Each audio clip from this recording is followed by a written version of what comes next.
Você sabe o que acontece quando aperta o interruptor? E como a luz acende? Ou até mesmo como é que a bateria do seu celular é carregada? Hoje você vai entender de uma vez por todas o que é essa tal de eletricidade. E sem enrolação, vamos lá?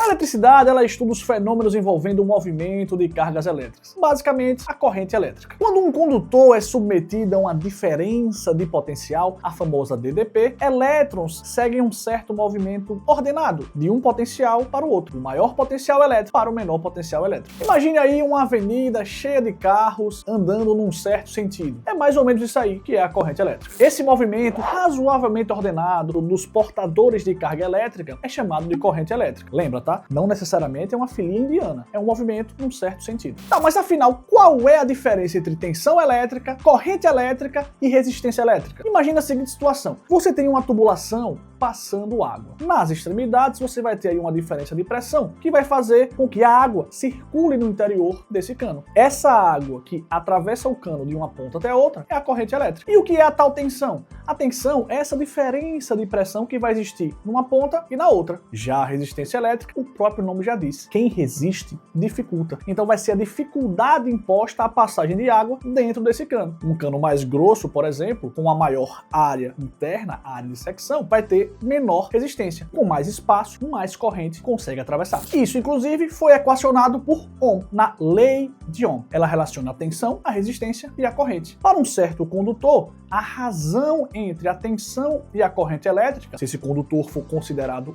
ôhmico, vai ser sempre o mesmo valor. Então, se eu pego uma tensão, divido por uma corrente, mudo a tensão e divido pela nova corrente, esse valor vai dar o mesmo. É a resistência elétrica. Ah, e muita atenção às unidades, tá? DDP é medida em volts, corrente elétrica é medida em ampere e a tal da resistência elétrica, em homenagem a Ohm, é medida em ohms, representado pelo ômega, a letra grega, aquela que parece uma ferradura. Um exemplo muito claro de como montar um circuito elétrico está numa lâmpada. Quando você conecta a lâmpada aos terminais de uma bateria ou de uma fonte de DDP, ao fechar o circuito vai surgir uma corrente elétrica. Essa corrente vai funcionar enquanto o circuito estiver fechado. Mas e se o circuito estiver aberto? Professor, como assim? É simples, é o tal do interruptor. Com o interruptor, você faz o quê? Abre e fecha o circuito.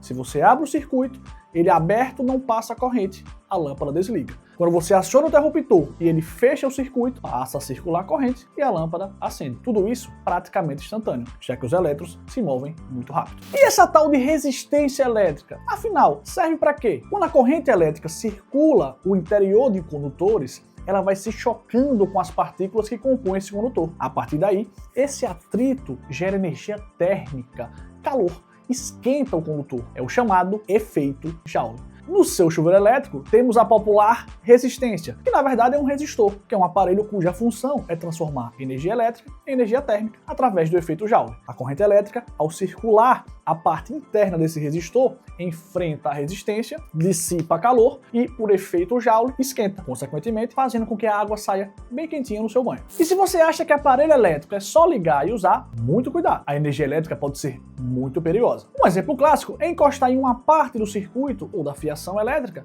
em que está desencapada. Ao fazer isso, se você encosta numa parte desencapada, você passa a funcionar como um fio terra. E a partir daí, toda essa corrente elétrica, ou boa parte dela, vai circular para você, podendo causar efeitos que podem ser leves, desde pequenas contrações musculares até efeitos mais graves, como uma parada cardíaca. Tudo vai depender da intensidade da corrente. Então vamos agora para um quiz rápido para ver se você realmente aprendeu o assunto. Qual partícula está em movimento na corrente elétrica? São os prótons ou os elétrons? E afinal, qual é a condição para que essa corrente elétrica exista? Qual é o nome dado à dificuldade imposta à passagem da corrente? E por último, quais são as unidades de DDP, corrente e resistência? Com isso, você acabou de aprender o básico de eletricidade. Mas você precisa estudar muito mais para ser aprovado no Enem e em vestibulares. Então vem para a PasseiMed e vem estudar física comigo. Na PasseiMed você estuda realmente aquilo que precisa, sem perder tempo. Curtiu o vídeo? Então se inscreva agora para não perder mais nenhum conteúdo. Até a próxima!